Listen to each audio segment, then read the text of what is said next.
vous bénisse. Amen. Nous bénissons Dieu pour l'opportunité de ce soir.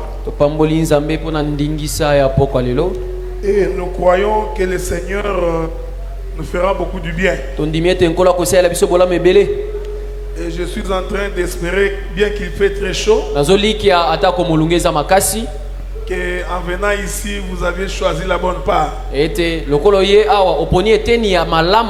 Parce que nous croyons que quelles que soient les circonstances, quels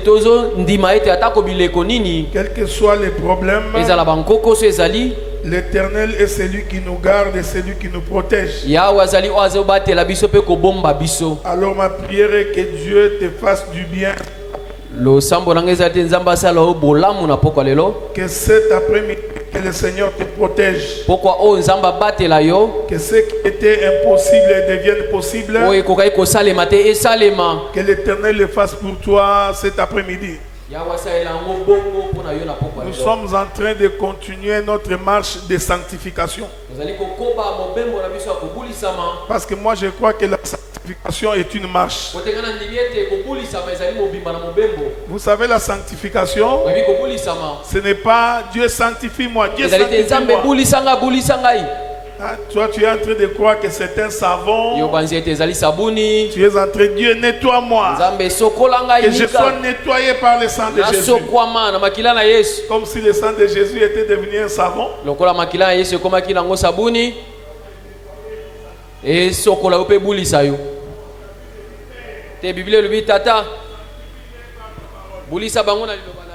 d'autres termes, la vraie sanctification vient par la parole du Seigneur. Que le Seigneur vous bénisse. Amen. Donc sans la parole, personne ne peut être sanctifié. Mais je voudrais expliquer ça en termes clairs. Parce que des fois quand nous parlons comme ça, vous ne comprenez vraiment pas. Regardez comment la parole sanctifie. C'est-à-dire que dans ma connaissance, j'ignorais que voler c'est mauvais. Maintenant, quand on me prêche que voler c'est mauvais, et comme dans la parole il y a la puissance qui délivre, si j'accepte cette parole, il vient avec sa puissance. En réalité, cette parole-là doit être à même de produire en moi l'abandon du péché. Et une fois que j'abandonne le péché, alors je suis sanctifié par rapport au péché du vol. Est-ce que vous me voyez? C'est-à-dire que la parole te donne la capacité d'abandonner le péché. Ainsi tu es sanctifié. Et j'ai dit ceci, la sanctification est une marche. C'est-à-dire on ne peut pas être sanctifié de tous les péchés en un seul coup. Donc du coup comme ça tu crois au Seigneur, tu as abandonné tous les péchés. Je ne crois pas à cette sanctification là. La sanctification est un processus. Et sur le plan prophétique, ça se comprend comme le fait que nous nous approchons de Canaan. Nous avons quitté l'Égypte, là où nous étions dans les péchés. Plus nous nous éloignons de l'Égypte, plus nous nous approchons de Canaan. Chaque fois que nous nous approchons de Canaan, nous nous éloignons de plus en plus de l'Égypte. C'est ça la sanctification. Donc les péchés restent de plus en plus loin et nous nous approchons véritablement de Canaan. Et nous serons véritablement sanctifiés le jour où nous rentrerons dans Canaan. Cela veut dire que tant que tu vivras sur la terre, tu commettras les péchés. Est-ce que vous me suivez? Faites attention. Je ne dis pas que tu vives dans les péchés. D'une manière ou d'une autre, tu pécheras toujours. Si tu ne pêches pas en ceci, tu pécheras en cela. Mais le problème pour toi, c'est d'apprendre à marcher jusqu'à ce qu'on arrivera à Canaan. C'est pourquoi Éphésiens dit, le ministère de la parole nous a été donné en vue de l'édification du corps de Christ. Or, édifier, dans le sens d'Éphésiens, veut dire construire. Or, quand on construit, on va étape par étape jusqu'à ce que nous atteignions la stature parfaite de Christ. Et cette stature parfaite là, nous allons l'atteindre quand nous le verrons. Est-ce que vous me suivez? Amen. Je voudrais répondre à une question qui m'a été posée. Quelqu'un m'avait posé la question quand j'avais dit que je ne crois pas qu'un enfant de Dieu peut être possédé. Je veux que tu m'écoutes attentivement. Quand on est possédé, cela veut dire que c'est lui qui te possède. Il a le contrôle sur toute ta vie. Beaucoup de gens font la confusion entre la possession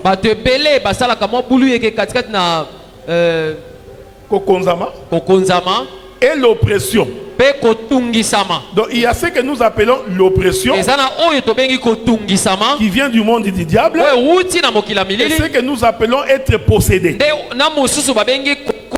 Or, si quelqu'un est possédé, il doit être délivré. Mais sur le plan de la révélation, tant que nous sommes sortis de l'Égypte, Pharaon n'a aucun pouvoir sur nous. Est-ce que vous me suivez? Ici, je suis dans la perfection de l'écriture. Nous étions en Égypte, esclaves de Pharaon. Jésus nous a sauvés. Il nous a affranchis.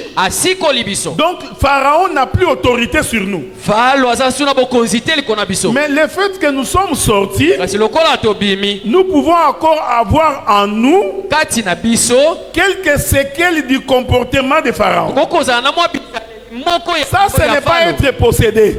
Est-ce que vous me suivez? Le fait que nous sommes sortis, nous avons encore en nous quelques réflexes de la manière dont nous étions en Égypte. Quand nous étions en Égypte, on mangeait des concombres et nous mangeons la viande. Celui qui dit ça est déjà sorti de l'Égypte. Il est déjà délivré. Mais quelques réflexes de l'Égypte résistent encore. C'est pourquoi même à l'église, on peut trouver des gens qui sont affranchis, mais ayant quelques réflexes de l'Égypte. Mais cela ne veut pas dire qu'il est possédé. Parce que celui que Dieu a affranchi,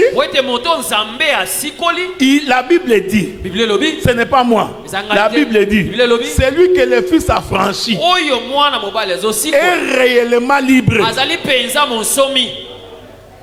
Ça, c'est l'enseignement de l'Assemblée des Saints. Celui que Dieu a choisi. Mais écoutez, mais celui qui est affranchi doit nous prouver aussi qu'il est affranchi.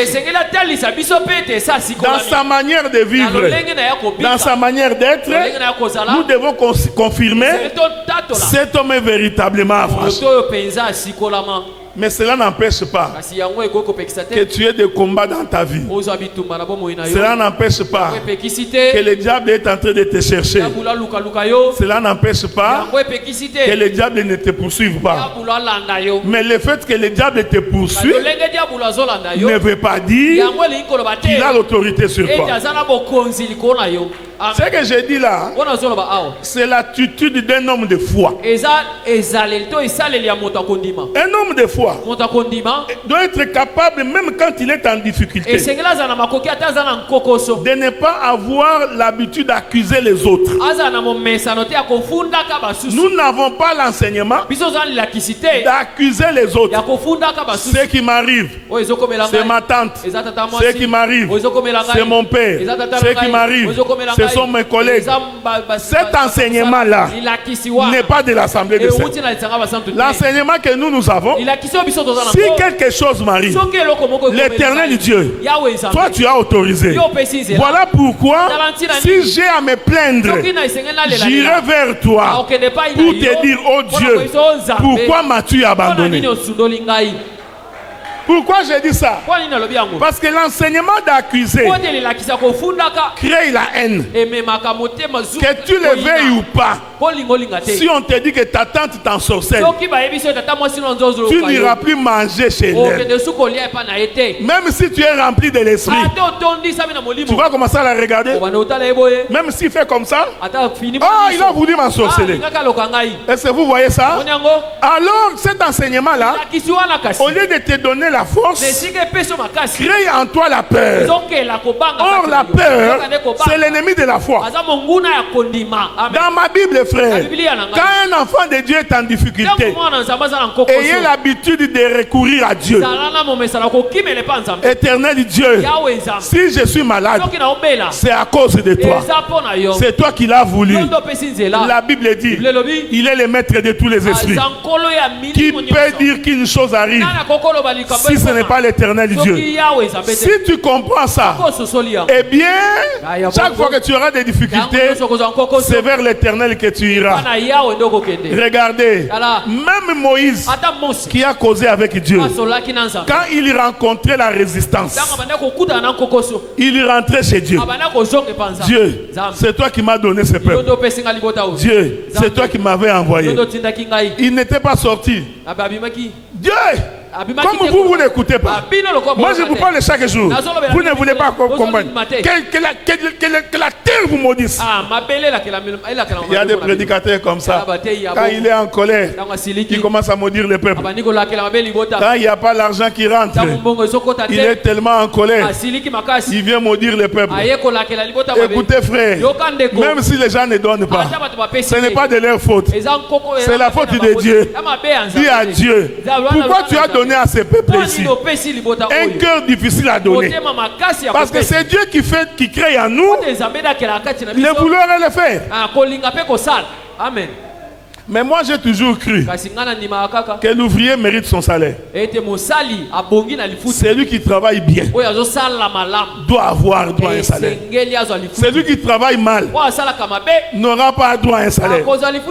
Si tu prêches mal, ne sois pas étonné si les gens ne donnent pas. Parce qu'en fait tu prêches mal. Parce que quand un peuple a bien mangé, même pour donner, ça devient facile. Est-ce que vous me suivez? Mais regardez, lisons. L'écriture de Ruth, chapitre 1er, chapitre 2, vous connaissez? Je voudrais ajouter une écriture aujourd'hui. C'est très important.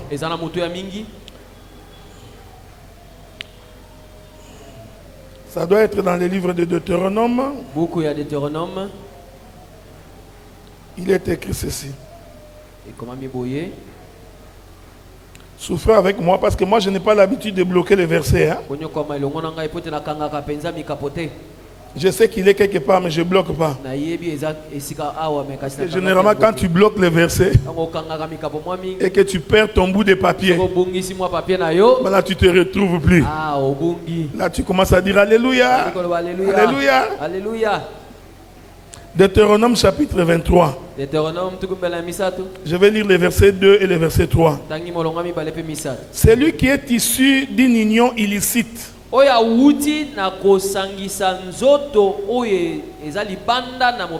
n'entrera point dans l'assemblée de l'Éternel. Même sa 10e génération n'entrera point dans l'assemblée de l'Éternel. L'Ammonite et le Moabite n'entreront point dans l'assemblée de l'Éternel.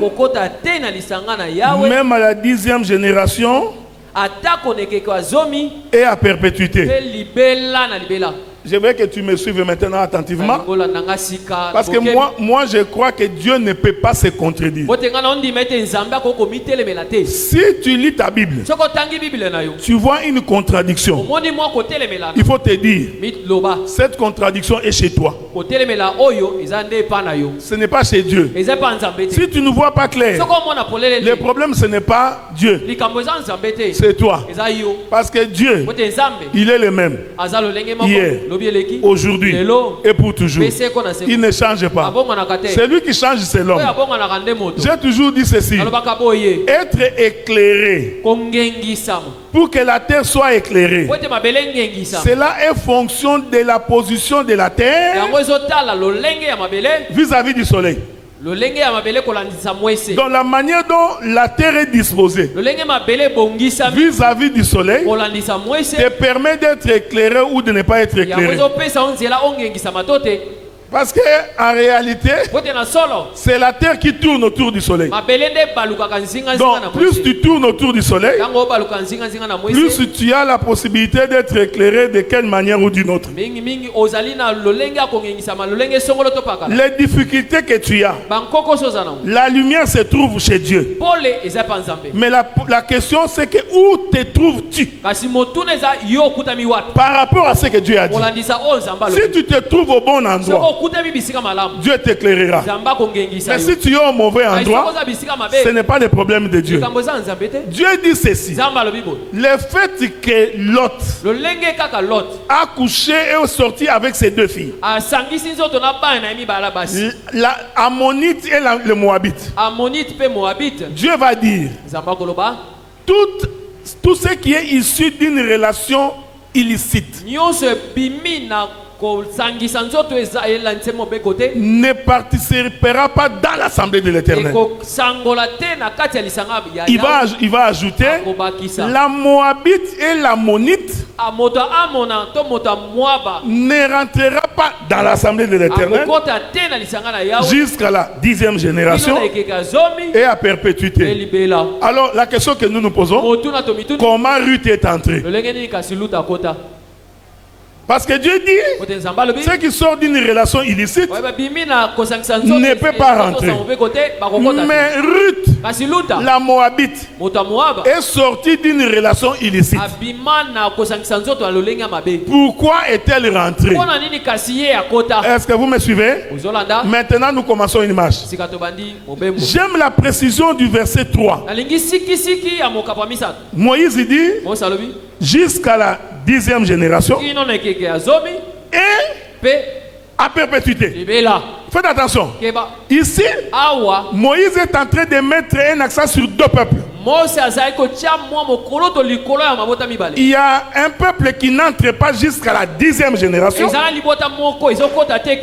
Il y en a un autre qui n'entre pas à perpétuité. C'est pourquoi nous avons la confession. Ce n'est pas tout le monde qui va être sauvé. C'est-à-dire quand tu lis cette écriture, tu vas remarquer que dès que la 10e génération arrive, ce qui vient après doit rentrer. C'est là où se trouvait Ruth. Mais qu'est-ce que c'est la 10e génération? Est-ce que vous me suivez?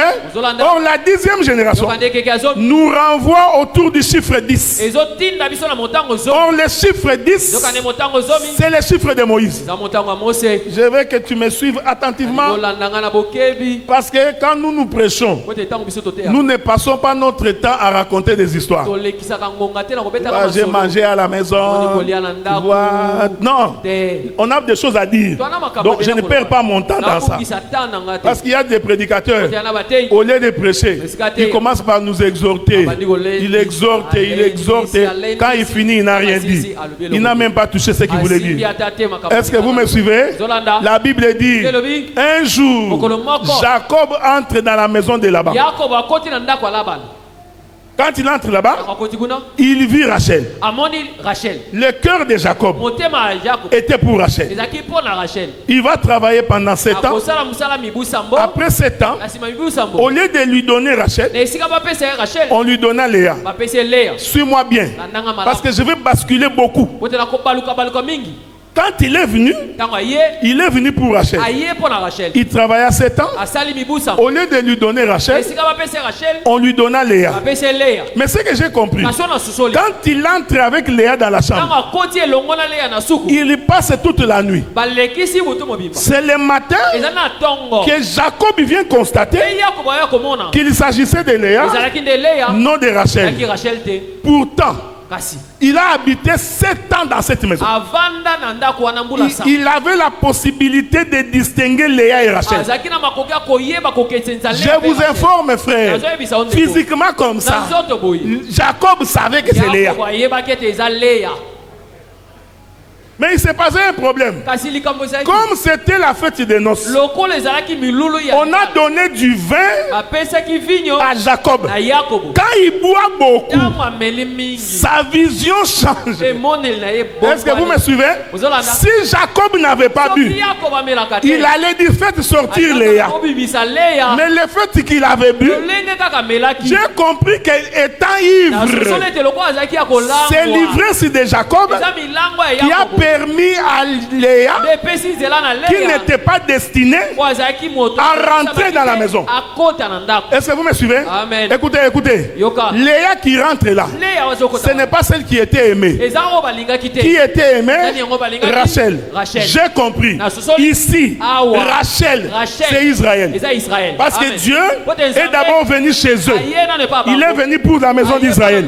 Son amour était à cause d'Israël. Mais pourquoi Léa, qui n'était pas destinée, est entrée? Parce que Jacob était ivre. Je voudrais dire ceci. Si Dieu n'entre pas dans l'ivresse, nous n'allons pas entrer dans le royaume. Ce qui a permis à ce que nous entrions, c'est parce que Dieu a accepté d'être ivre. Maintenant, en étant ivre, il fait comme s'il n'a pas vu. Pour que si on lui pose la question, pourquoi est-elle rentrée? Il dit la bière, le vin, la liqueur forte que j'ai bu a changé ma vision. Est-ce que vous me suivez? C'est pourquoi quand tu lis les évangiles, comprends ce que j'ai dit. Quand vous lisez Matthieu, Marc, Luc et Jean, il y en a 2 qui disent que lorsqu'on donna à Jésus du vinaigre, parce que le vinaigre, c'est le vin mêlé, c'est du vin.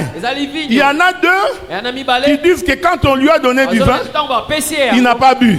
Mais Jean, le prophète Jean, lui dit, après que Jésus ait pris du vinaigre, j'ai compris que sur la croix, Jésus avait bu. Est-ce que vous me suivez? Quand il prit ses vins, il devient donc ivre. Ainsi, Marie et les autres qui étaient là pouvaient rentrer dans le sacerdoce. Écoutez-moi bien. Maintenant, Léa qui rentre là est l'image de l'église. Parce qu'elle n'était pas destinée. Elle n'était pas aimée. Nous qui n'étions pas aimés. Nous qui n'avions pas été choisis. Mais à cause de l'ivresse de Jacob, nous entrons en premier dans sa chambre. Or la chambre là, c'est la fête des noces. C'est le jour de l'enlèvement. Nous allons d'abord fêter toute la nuit. Est-ce que vous me voyez? Et le matin, quand il se réveille, c'est la fin de la dispensation de la grâce. Il doit retourner maintenant pour aller récupérer celle qu'il avait laissée. Je vais répéter ça pour que tu comprennes bien. Dans la dispensation des temps, Dieu a d'abord aimé Israël. Est-ce que vous me suivez? Amen. Dieu aime d'abord Israël. C'est son peuple. Mais le problème c'est que à un moment donné, il doit arrêter sa course. pour permettre à Léa de rentrer.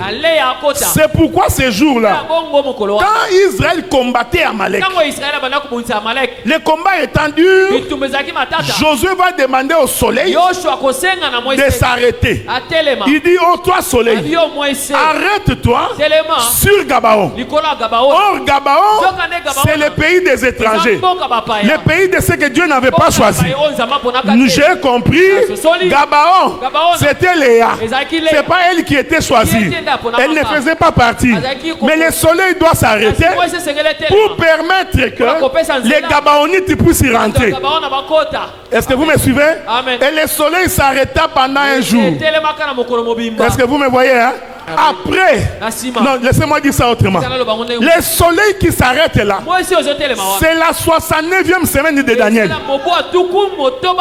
Parce que la Bible dit, à la 69e semaine, le oué doit être retranché. Mais pourquoi est-il retranché? Il est retranché pour aller visiter les nations. Donc j'ai compris, le soleil qui s'arrête sur Gabaon, c'est le oué qui est retranché. Mais la 70e semaine doit s'accomplir. Que la paix de Dieu soit avec vous. Amen. Je rentre maintenant sur la croix. Jésus, en montant sur la croix, l'Écriture dit, à la 6e heure, les ténèbres s'abatturent sur la terre. Oh, écoutez, quand les ténèbres s'abattent là, ces ténèbres-là, c'est pour Israël. Amen. Est-ce que vous me suivez? Amen. Je vais répéter ça. C'est Israël qui vient crucifier le Messie. Celui qui regarde Jésus sur la croix, c'est Israël. On est ensemble, non? Mais à la 6e heure, l'Écriture dit, le soleil va se coucher. En d'autres termes, il rentre dans les ténèbres pendant 3 heures. La Bible dit que de la 6e heure à la 9e heure, il y a des ténèbres sur toute la surface de la terre. Faites attention, parce que physiquement comme ça, le soleil n'était pas couché. Amen. En réalité, le soleil n'avait que changé de direction. Il est venu chez les siens. Les siens ne l'ayant pas reçu. Israël, Israël, Israël, Israël, je voulus te rassembler. Comme une poule rassemble ses poussins. Tu n'as pas voulu, je te tourne le dos. Quand il tourne le dos, tu es dans les ténèbres. Est-ce que vous voyez ça? Ce n'est pas moi, c'est David. David dit, Éternel Dieu, ne me cache pas ta face. Illumine-moi par ta face. Donc quand Dieu te regarde, tu es éclairé. La face de Dieu, c'est la lumière. Mais le dos de Dieu, c'est les ténèbres. Amen. Ici, les ténèbres, ce n'est pas le péché. C'est juste le dos de Dieu. Il y a des choses qui m'arrivent. C'est pourquoi ce jour-là, quand il a dit à Moïse, tiens-toi au creux du rocher, je passerai et tu me verras. Parce que Moïse avait demandé de voir la face de l'Éternel. Maintenant, quand Dieu voulait passer, il prit sa main, il couvrit sa face. Cette main-là qui couvre la face, c'est les 3 heures de ténèbres. Moïse rentre dans les ténèbres, mais c'est la main qu'il a plongé dans les ténèbres. Oh, la main qui est ténèbres pour Israël et lumière pour les nations. Le ministère de la parole aujourd'hui éclaire l'église, mais pour Israël c'est les ténèbres. Est-ce que vous voyez? Et quand Dieu passe, il enlève sa main. Moïse regarde, il ne voit Dieu que de dos. Ici, Moïse est dans les ténèbres. Donc sur la croix, la 6e heure, quand les ténèbres s'abattent, en réalité les ouins est retranché. Il est où? Il est avec nous. Voilà pourquoi nous avons l'assurance que nous avons le véritable Dieu. Nous avons l'assurance que Dieu est avec nous. La Bible, ce n'est pas une histoire. C'est la prophétie des Écritures. Tout se passe avec précision. Et Dieu répète ça de plusieurs manières. Il est en train d'aller dans la maison de Jairus. Or, la maison de Jairus, Jairus est juif. Pendant qu'il va comme ça. Une femme vient. Il vient par derrière. Il touche le pan de sa robe. L'Écriture dit, Jésus posa la question, qui m'a touché? Pierre répond, tu es précédé partout. Et tu poses la question, qui m'a tourné? Qui m'a touché? Est-ce que vous me suivez? Jésus, il s'en allait comme ça. Sa face éclairée vers la maison de Jairus. C'est-à-dire sa face était sur Israël. L'Écriture dit, Jésus se retourna. Quand il se retourne, il donne son dos du côté de la maison de Jairus. Est-ce que vous me suivez? Parce qu'il partait comme ça. Jusque-là, son dos, c'était les ténèbres. Or, la femme qui vient là, c'est l'église. Parce que cette femme était dans un état de péché. Elle vivait dans les ténèbres. Quand elle vient, elle touche les pans de sa robe. Jusque-là, elle n'était pas encore guérie. C'est ce que la Bible dit. Il faut bien lire la Bible. Quand il touche là, elle n'est pas encore guérie. C'est pourquoi j'aime Matthieu, Marc et Luc et Jean.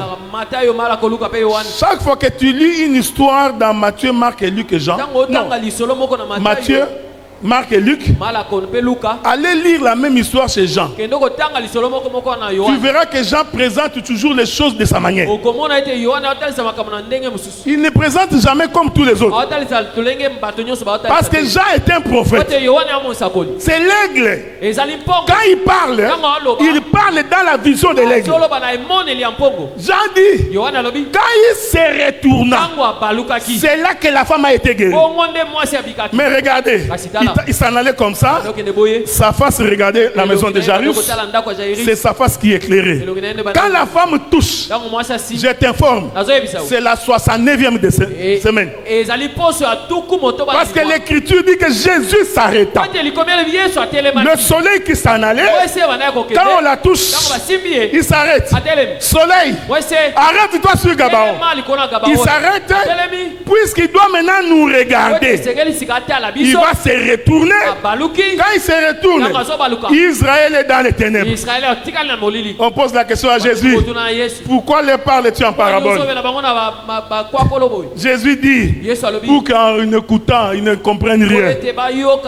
En regardant, ils ne voient rien. De peur que s'ils comprennent, qu'ils soient sauvés. Ah, bon, pour être sauvé, il faut comprendre. Vous savez, il y a des gens qui disent, mais pourquoi toutes ces gymnastiques-là? Pourquoi vous êtes compliqué dans l'esprit? Mais parce que le salut est caché dans ça. Si tu ne comprends pas ces choses, tu ne seras pas sauvé. Jésus naît, on l'a pris sur une crèche, une mangeoire. J'avais dit ça dimanche, sur une mangeoire. Faites attention, la Bible dit, avant de les mettre sur la mangeoire, il a été emmailloté. C'est-à-dire, sa nudité a été cachée. Donc, pour manger Jésus, il faut commencer par enlever ce qu'on l'avait enveloppé. Nous disons ceci, c'est ça l'Écriture. La Bible, c'est la parole de Dieu, comme Jésus a mailloté. Maintenant, pour que tu puisses bien comprendre, nous les ministres, nous devons enlever l'habit. J'aime ça. C'est pourquoi la résurrection de Lazare, c'est la résurrection de Jésus. Bon, sous réserve. Ah, j'ai dit sous réserve. Sous réserve. Ce que j'ai dit, je l'ai dit sous réserve. Si un autre prédicateur avait dit autre chose, c'est son affaire. Non, tu vois, Lazare est sorti du tombeau. enveloppé. Donc Jésus a dit à ses disciples de lier les. Tu vois, tu es un enfant de Dieu. Tu peux sortir du tombeau. Tu es lié. C'est ça les bandes de Lazare. Je n'ai pas cette confession. La résurrection de Lazare, ça parle d'autres choses, frère. Il y a beaucoup de choses dans la résurrection de Lazare. La résurrection de Lazare, c'est toute une naissance. Parce qu'être dans le tombeau, c'est être mort. Oh, Dieu identifie le baptême dans l'eau comme étant la mort. Sortir du baptême, c'est la résurrection. Oh, c'est lui qui sort des eaux du baptême, qui est ressuscité. La Bible interprète. La Bible dit, c'est naître de nouveau. Ce n'est pas moi, c'est la Bible. De la même manière que nous étions morts au péché, nous sommes ressuscités, nés de nouveau en Jésus. Donc la résurrection est une naissance. J'aime ça, j'aime ça. Hein, la résurrection, c'est une naissance. C'est pourquoi quand Israël sort du pays d'Égypte, il sort à la 4e génération et il sort au 4e mois. On est ensemble, non? Il est sorti au 4e mois, qu'on appelle le mois de la Pâque. C'est ce jour-là qu'Israël traverse la mer Rouge. Et Dieu l'appelle mon fils premier-né. Donc il venait de naître. En traversant la mer Rouge, c'était la naissance. Mais il est né quand? Il est né le 4e jour. Est-ce que vous me suivez? Bon, laissons ça à côté. Parce que c'est ça Judas. Judas, c'est toute la Bible. Quand nous chantons Judas ici, Judas c'est toute la Bible. Maintenant regardez. Lazare sort. C'est Lazare là qui sort. Jésus parlait de lui-même. C'est Lazare là. C'était l'ombre de Jésus lui-même. Il dit Lazare sort. Lazare sort. Je vous pose la question. Quelqu'un qui est enveloppé, il est sorti comment? Non, je vous pose la question. Parce qu'il était enveloppé de la tête aux pieds. C'est comme ça qu'on enterrait les gens. Maintenant, je vous pose la question. Est-ce qu'il est sorti en planant? Parce qu'il ne pouvait pas marcher. Mais nous croyons qu'il était sorti. Ah, c'est là que j'ai compris. La sortie de Lazare, c'était la terre qui donnait naissance à un fils. Est-ce que vous me suivez? C'était la terre qui donnait naissance à un fils. C'est comme Jésus au jour de sa naissance. Mais quand il naît, on doit l'envelopper. Et Dieu dit aux disciples déliez-les. Je voudrais dire, les disciples qui délient là, c'est les ministres de la parole qui expliquent la parole. Donc nous avons pour mission de délier ce qui est caché pour que le peuple soit sauvé. La prédication qui n'a pas de révélation n'est pas de Dieu. Parce que la gloire de Dieu, c'est de cacher les choses. Et la gloire des rois, c'est de révéler. Le ministre a la mission de révéler ce que Dieu a caché. Est-ce que vous me suivez? L'Écriture dit que jusqu'à la 10e et à perpétuité. Ici, Dieu met deux mesures. La 10e génération, c'est celui qui va être sauvé. L'éternité, c'est ceux qui ne seront jamais sauvés. Dans le monde que vous voyez, il y a des gens qui vont être sauvés. Il y a des gens, même si tu pries comment, il ne sera pas sauvé. 10e génération. Je vais courir, j'ai beaucoup de choses. Remarquez maintenant. Quand Jacob prend Léa, 7 ans après, il prend Rachel. Regardez. Parce que je vais changer de costume. Rachel commence à mettre naissance aux enfants. Il met le premier, deuxième, troisième, quatrième. Rachel arrête. Est-ce qu'on est ensemble, non? Non, pardon, Léa. Hein? À la naissance de Judas, Léa arrête d'accoucher. Quand il arrête d'accoucher, il faut bien lire la Bible. C'est très important. Quand il arrête d'accoucher, Rachel prend sa servante. Donne. Il y a encore des enfants. L'Écriture dit ceci. Après la naissance de ses enfants, Léa accoucha de nouveau. Jusqu'à ce que Rachel a accouché, Benjamin et Joseph. Ce qui fait un total de 12. Je vais maintenant essayer de vous faire comprendre ce qui se passe. Léa. La servante de Léa. La servante de Rachel. Tous les trois vont donner naissance aux 10. Est-ce qu'on est ensemble, non? Je veux que tu me suives bien. Léa, sa servante, et la servante de Rachel. Parce que toutes deux sont des servantes. Quand tu mets leurs enfants ensemble, ils sont au nombre de 10. Parce que les Benjamin et Joseph, c'est les seuls enfants de Rachel. C'est pourquoi les jours où on vendit Joseph, ce sont les 10 là qui ont vendu Joseph. Parce que Benjamin n'était pas là. Est-ce qu'on est ensemble? C'est une question. Il faut qu'à la 10e génération, celui qui viendra après puisse rentrer. Les 10 là, c'est eux qui ont décidé, nous allons vendre Joseph. Oh, les 10, j'ai compris que leur maman, Léa, Bila et Zilpa, représente la loi, les psaumes et les prophètes. Parce que la loi, les psaumes et les prophètes sont les 10 commandements de Moïse. Est-ce qu'on est ensemble, non? Est-ce que vous me suivez? Suivez-moi bien. Parce que ici, je voudrais expliquer pourquoi ça doit s'arrêter à la 10e génération.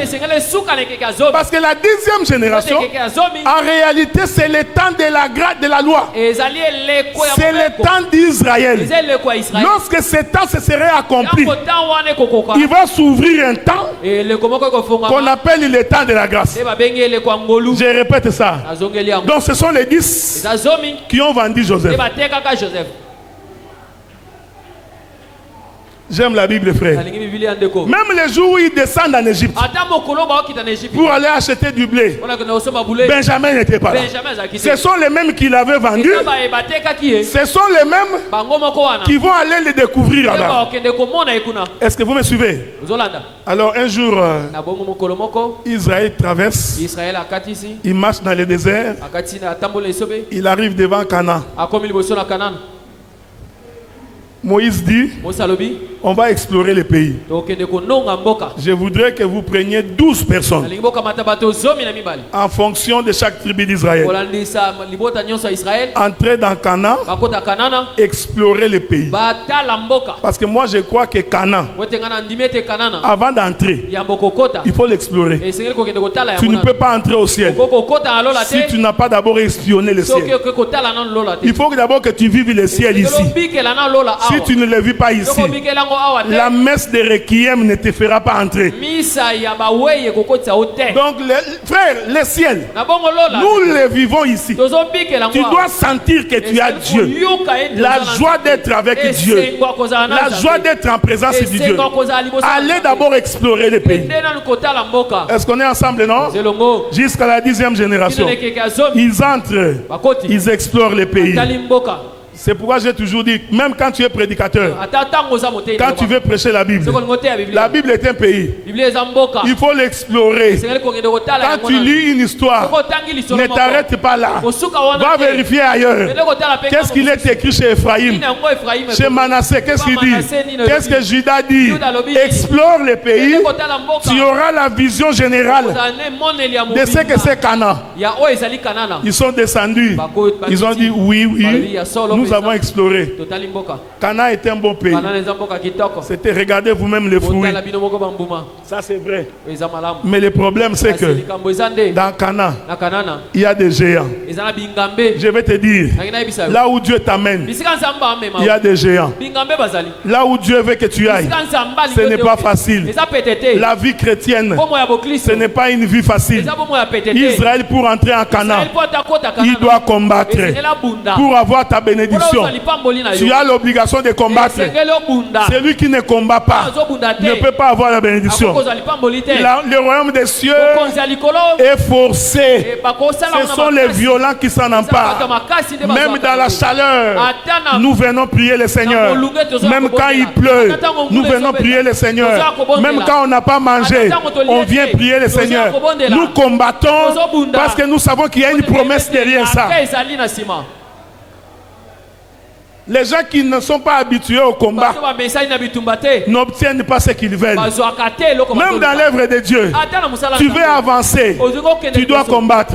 Un ministre appelé au ministère doit être un grand lecteur de la Bible. Il doit lire plus que le peuple. Ça prend de l'exercice. Ça prend des sacrifices. Est-ce que vous comprenez ce que je dis? C'est comme un chantre. Un chantre qui ne répète pas. Même s'il est un grand chantre, il va faire des hors-gamme. Il faut lire. Lire ne suffit pas. Parce que si tu lis seulement, tu deviens étudiant. C'est comme ça que quand tu prêches, ta prédication n'a aucune onction. Rien. On croirait que tu es étudiant en premier graduat. Tu maîtrises les 7 sceaux. Maîtrise. Toi, quand tu expliques les sceaux, tu connais les versets. Mais quand on t'écoute, aucune onction de Dieu dans ce que tu dis. J'ai toujours dit ceci. Si tu me demandes de répéter ce que j'ai dit dimanche, il est impossible que je puisse le répéter mot à mot tel que je l'ai dit.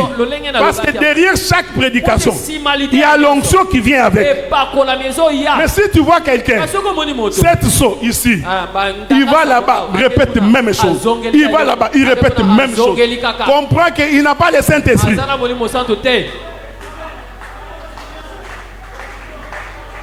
Il doit y avoir l'onction dans ce que tu dis. Même si tu le répètes, les gens doivent sentir qu'il y a quelque chose de nouveau. Quelque chose arrive ici.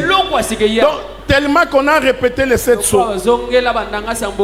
Quand tu commences à prêcher, même les fidèles savent déjà quel verset tu vas donner après. Comme il vient ici, après il va donner ce verset. Ils sont même capables de t'interpréter avant que tu ouvres la bouche. Parce que tu as tellement répété ça qu'ils connaissent. C'est pourquoi tu les vois tout le temps, les mains dans les poches. Qu'est-ce qu'il va encore dire? Tout ça on connaît. Mais parce que c'est un étudiant qui prêche. Et puis depuis que Kiala est mort, tous les prophètes disparus. Il n'y a plus de prédication de cette sorte. Fini. Tu regardes les prophètes, tu dis, toi, le prophète est devenu docteur.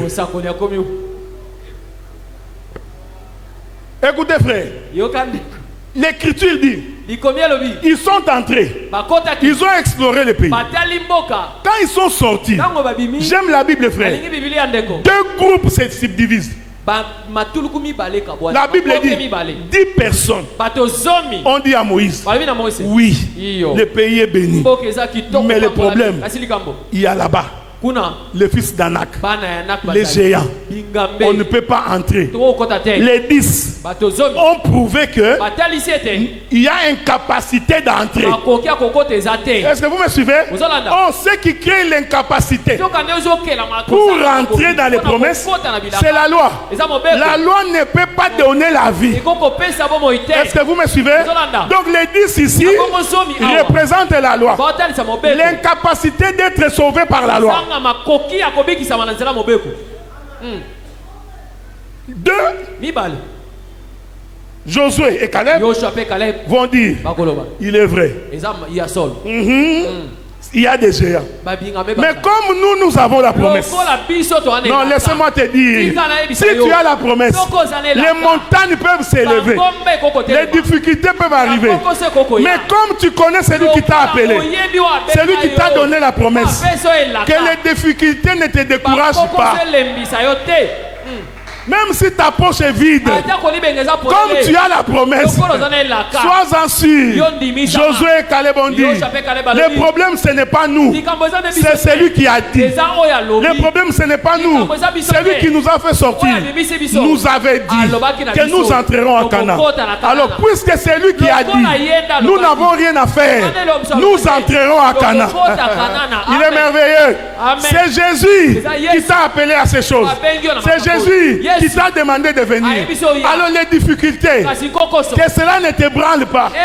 Parce que celui qui a fait la promesse, il est vrai, il va l'accomplir. Un jour, Jésus dit aux disciples, montons dans la barque, allons de l'autre côté. Les disciples ne voulaient pas aller là-bas. Ils n'avaient pas l'intention de traverser. Mais c'est Jésus qui a dit, montons, traversons. Mais celui qui avait dit que montons, ne savait-il pas que là-bas, il y aura des tempêtes, que là-bas, il y aura des vents? Non, la Bible dit, il est celui qui connaît la fin de la chose, déjà à son commencement. Il savait, quand nous traverserons, il y aura des tempêtes, il y aura des problèmes. Laisse-moi te dire, celui qui t'a dit, traversons de l'autre côté, il sait qu'il y aura des tempêtes. Mais le problème, quand les tempêtes arrivent, parle à cet homme-là. Il dit, Jésus, nous sommes en difficulté. Je suis en train de mourir. Que Dieu écoute ma prière. Toi qui es en difficulté, que Dieu te vienne au secours. Toi qui es en train de souffrir, que Dieu te vienne au secours. La Bible dit, jusqu'à la 10e génération. Mais après la 10e génération, nous devons entrer. Rien n'est impossible. Les hommes peuvent dire, tu es limité. Les hommes peuvent dire, c'est fini, tu ne t'en sors pas. Mais je te dis, jusqu'à la 10e génération, la malédiction doit tomber pour que celui qui est choisi de Dieu puisse rentrer. Est-ce que vous me voyez? Oh, celle-là, c'est Ruth la Moabite qu'on est allé chercher. Celle qui n'avait pas d'espérance. Il dit à Naomi, ton Dieu sera mon Dieu. Ton pays sera mon pays. Où tu iras, j'irai. Naomi n'avait rien. Elle n'avait que la promesse qu'il y a du pain dans le Bethléem. Je rentre parce qu'il y a du pain. Je te dis, tu es en train de marcher parce que Dieu a fait une promesse. Et cette promesse va s'accomplir. Amen. Je vais finir. Josué et Caleb vont dire, non, nous entrerons.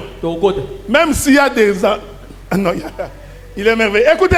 Un jour, un homme vient poser la question à Jésus. Moïse nous a dit, tu aimeras l'Éternel Dieu ton Dieu de tout ton cœur. Non, tu aimeras. Non, Moïse nous a donné 10 commandements. C'est ce qu'il leur avait dit. Moïse nous a donné 10 commandements. Quel est le plus grand commandement? Est-ce qu'on est ensemble, non?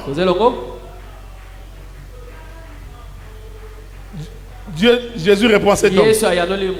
Va, fais ça. L'homme dit, tout ça là, moi je l'ai fait. Alors, il commence à expliquer. Écoutez-moi attentivement. Il lui dit, je vous donne un commandement nouveau. Moïse lui avait dit 10 commandements. Est-ce qu'on est ensemble, non? Je vais basculer de 2 manières. Quand Dieu interprète les 10 commandements, il dit, en fait, il n'y a qu'un commandement. En d'autres termes, Jésus a prélevé la dîme des 10 commandements. Parce que quand tu as 10 commandements et qu'on te dit qu'il y a un commandement, c'était la dîme. C'est comme ça que j'ai toujours dit. Partout dans la Bible, nous prêchons la dîme. 120 disciples dans la chambre haute. 12 vont sortir pour prêcher l'évangile. C'est la dîme. Il dit, Moïse vous a donné 10. Hein? Écoutez, les 10 là, c'est les 10 enfants de Jacob. Incapacité d'être sauvé. Il dit, mais moi, je vous donne un commandement nouveau. Maintenant, regardez. Dieu prend le commandement nouveau. Il va le diviser en deux. Parce qu'il faut que Benjamin et Joseph doivent sortir là-dedans. Parce que Jacob doit être présent. Il dit, je vous donne un commandement nouveau. Dans un commandement, il divise ça. Il dit, tu aimeras l'Éternel Dieu de tout ton cœur, de toute ton âme et de tout ton esprit. Virgule. Tu aimeras ton prochain comme toi-même. Donc le commandement nouveau est subdivisé en deux. L'amour de Dieu et l'amour du prochain. Oh, qui est l'amour de Dieu? Attention, c'est Benjamin. Pourquoi? Parce que Benjamin, il était resté attaché à son père. Le papa ne voulait jamais se séparer de Benjamin. C'était l'amour du père. Mais Joseph, c'est l'amour du prochain. Joseph, va visiter tes frères. Va te rendre compte comment ils sont. Les deux, c'est le commandement nouveau.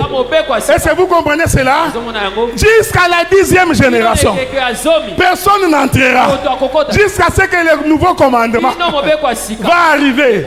Et ce nouveau commandement, c'est Benjamin et Joseph. Oh, Benjamin et Joseph, c'est Rachel. La loi empêchait Ruth d'entrer dans le pays. Mais il a fallu que le 10e s'accomplisse. Or, le 10e, c'est la fin de la loi. Dans un autre langage, c'est l'accomplissement de la loi. Quand la loi s'est accomplie, Jésus est né sous la loi pour venir sauver nous qui étions pécheurs, nous qui étions loin de Dieu, nous qui n'avions pas droit de citer. Il va nous faire entrer. Maintenant, Naomi va récupérer Ruth.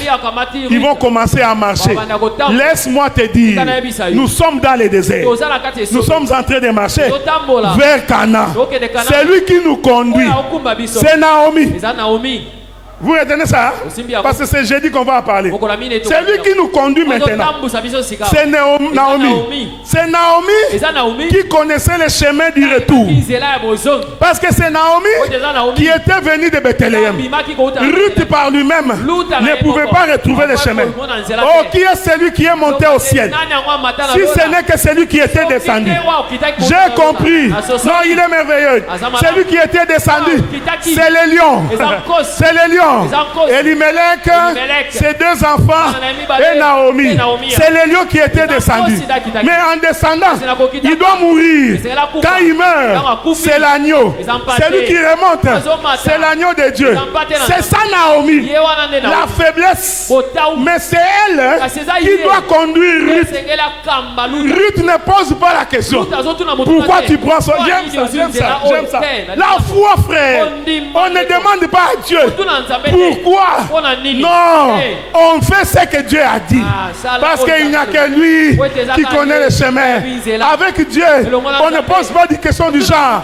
Pourquoi? Comment? Non. Ruth suivait seulement Naomi. Ce que Naomi disait, c'est ce que Ruth faisait. Laisse que le Saint-Esprit de Dieu te conduise en toutes choses. Que le Saint-Esprit de Dieu t'amène sur le chemin de la vérité.